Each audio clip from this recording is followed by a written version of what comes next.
आलस्य करने से किसी भी तरह का काम नहीं बनता है। आलस्य को छोड़कर सुबह जल्दी उठकर पूजा पाठ की जाए तो मन भी शांत रहता है और मनोकामनाएं भी पूरी होती हैं। देव गुरु बृहस्पति को बुद्धि और शिक्षा का कारक माना जाता है। गुरुवार को बृहस्पति देव की पूजा करने से धन, विद्या, मान सम्मान, प्रतिष्ठा और कई अन्य मनोवांछित फल की प्राप्ति होती है। धार्मिक ग्रंथों के अनुसार गुरुवार को भगवान बृहस्पति की पूजा का विधान है। गुरुवार के दिन व्रत और कथा सुनने से घर परिवार में सुख समृद्धि बनी रहती है। आइए जानते हैं गुरुवार व्रत कथा के बारे में। सालों पहले एक गांव में ऐसा गरीब धार्मिक ब्राह्मण रहता था जिसकी संतान नहीं थी। वह रोज नहा धोकर मन से देवताओं की पूजा करते हुए संतान की मांग करता, लेकिन ब्राह्मण की पत्नी खूब आलसी थी। वह न स्नान करती थी और न ही पूजा पाठ। पत्नी की इस आदत से ब्राह्मण दुखी रहता था। ब्राह्मण के धार्मिक गुणों से उसके घर में जल्द ही संतान के रूप में एक पुत्री ने जन्म लिया। उसकी पुत्री भी ब्राह्मण की ही तरह धार्मिक थी। जैसे जैसे वो बड़ी हो रही थी, पूजा पाठ में उसका मन भी उतना ही लगने लगा। वो हर रोज सुबह उठती, स्नान करती और भगवान विष्णु का ध्यान व जप करती थी। इसी तरह वो बृहस्पतिवार का उपवास भी करने लगी। इससे ब्राह्मण के घर की गरीबी भी दूर होती गई। हर दिन पूजा पाठ करने के बाद वह पढ़ने के लिए स्कूल भी जाती थी।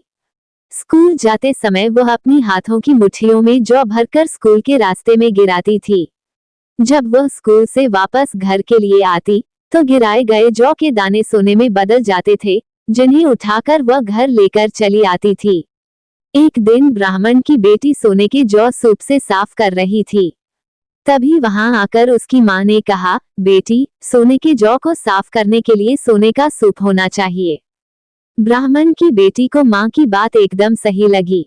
उसके अगले बृहस्पतिवार को उपवास रखने के बाद उस लड़की ने बृहस्पति देव से सोने का सूप मांगा। ब्राह्मण की बेटी हर बार पूरे विधि विधान से बृहस्पति देव की पूजा अर्चना करती थी। इससे प्रसन्न होकर भगवान उसकी सारी इच्छाएं भी पूरी कर देते थे। इसी तरह उन्होंने सोने के सूप वाली प्रार्थना को भी स्वीकार कर लिया। अगले दिन हर रोज की तरह ब्राह्मण की बेटी पूजा पाठ करके स्कूल गई और रास्ते में जौ के दाने बोते हुए गई। वापस आते समय जब वह जौ के दाने बिन रही थी तो उसे सोने का सूप भी मिल गया। सोने का सूप लेकर वह घर आई, जिससे उसने सोने के जौ साफ किए। एक दिन इसी तरह ब्राह्मण की बेटी घर के बाहर बैठकर सोने के जौ को सोने के सूप से साफ कर रही थी।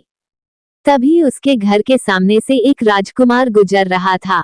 राजकुमार ब्राह्मण की बेटी को देखते ही उस पर मोहित हो गया। जब वह अपने महल पहुंचा तो ब्राह्मण की बेटी के मुंह में उसने खान पीना त्याग दिया। जब राजा को ये पता चला तो उन्होंने राजकुमार से इसका कारण पूछा। राजकुमार ने अपने दिल का सारा हाल राजा को बताया।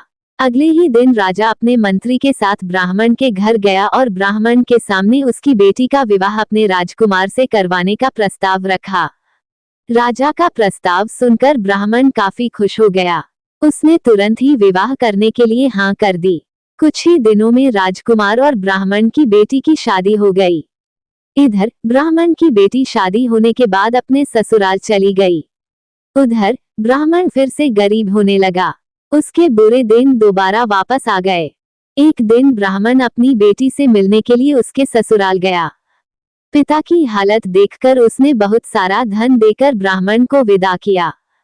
बेटी का दिया हुआ धन कुछ ही दिनों में खत्म हो गया और ब्राह्मण गरीबी की वजह से परेशान हो गया। ब्राह्मण फिर से अपनी बेटी से मिलने के लिए महल गया और उसने बेटी को सारी समस्याएं बताई। अपने गरीब ब्राह्मण पिता की बात सुनकर उसकी बेटी ने कहा, पिताजी, कल आप मां को लेकर मेरे पास आएं। मैं उन्हें बृहस्पति देव के उपवास और पूजन की विधि बताऊंगी।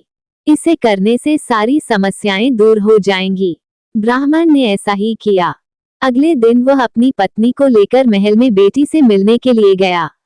पुत्री ने अपनी मां को बहुत समझाया कि उन्हें अस्त त्याग कर सुबह स्नान करना चाहिए और भगवान विष्णु की पूजा करनी चाहिए, लेकिन ब्राह्मण की पत्नी ने उसकी एक भी बात नहीं सुनी। वह अभी भी पहले की ही तरह रहती थी। माँ की ऐसी हरकतों से तंग आकर एक दिन उसकी पुत्री ने माँ को एक कोठरी में बंद कर दिया। उसे जबरन सुबह स्नान करवाया और भगवान विष्णु की पूजा करवाई। इससे उसकी माँ की बुद्धि में सुधार हो गया। अगले ही दिन से ब्राह्मण की पत्नी सुबह उठती, स्नान करती और भगवान विष्णु की पूजा करती। साथ ही बेटी के बताए अनुसार हर बृहस्पतिवार के दिन वह उपवास भी करने लगी। इससे प्रसन्न होकर बृहस्पति देव ने उनकी सारी गरीबी और समस्याएं दूर कर दी। फिर वह एक सुखी और संपन्न जीवन जीने लगे। इस व्रत के प्रभाव से मृत्यु के बाद ब्राह्मण और उसकी पत्नी को स्वर्ग का द्वार भी मिला।